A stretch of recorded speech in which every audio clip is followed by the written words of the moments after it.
Yang Tuan Speaker. Terima kasih Tuan Speaker. Tuan Speaker, terima kasih. Ini adalah kali pertama saya diberi peluang untuk menanyakan soalan dan juga berinteraksi dengan Tuan Speaker selepas persidangan bermula.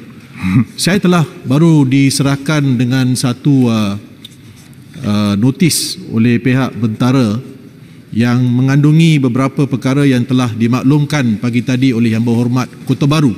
Ya. Tetapi sebelum itu saya telah lihat dalam media massa dan juga laman-laman surat khabar dan sebagainya di mana perkara ini juga telah pun diwar-warkan berkenaan dengan penghadaan yang akan dikenakan kepada ahli-ahli yang akan masuk ke dalam Dewan semasa pembentangan bajet belanjawan.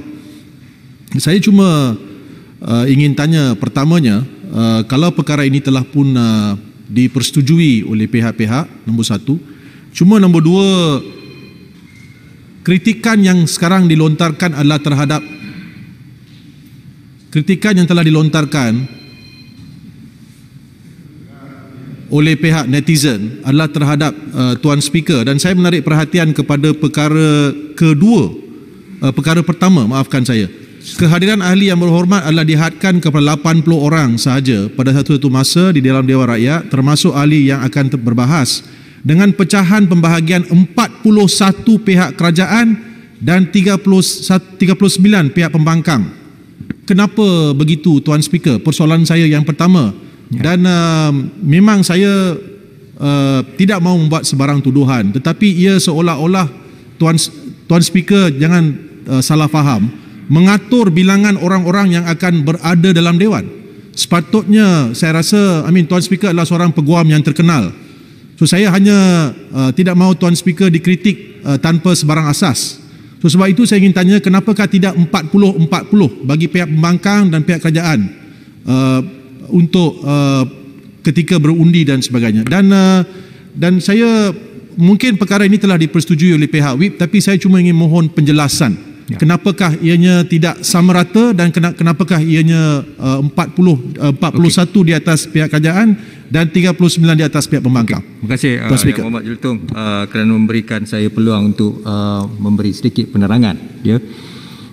Sebenarnya ini adalah satu keputusan konsensus antara semua Chief Whip yang hadir di dalam mesyuarat semalam. Ini konsensus, ya, bukan kita undi majoriti ke apa, tak ada. Ini konsensus, nombor satu.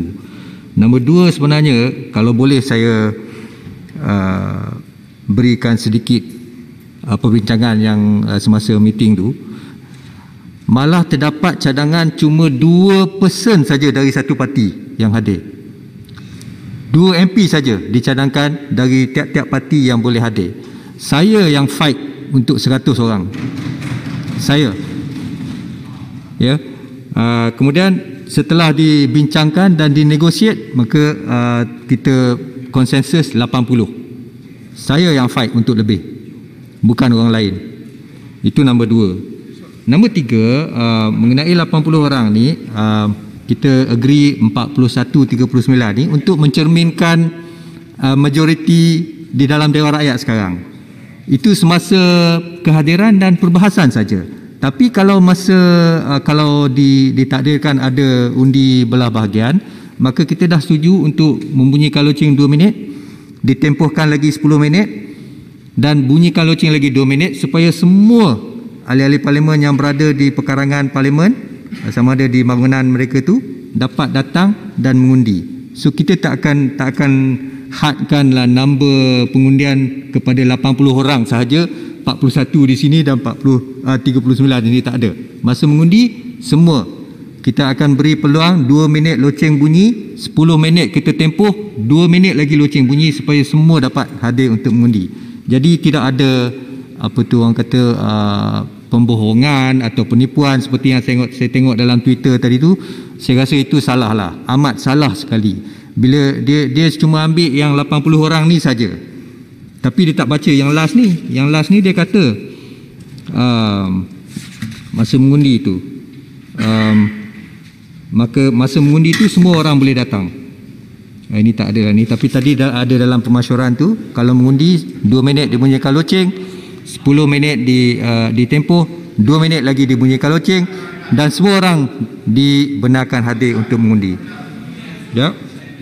Penjelasan Tuan Speaker. Saya rasa kita telah menjelaskan banyak kali lah. Ini konsensus yang berhormat. Saya faham, saya aku, tapi Tolonglah.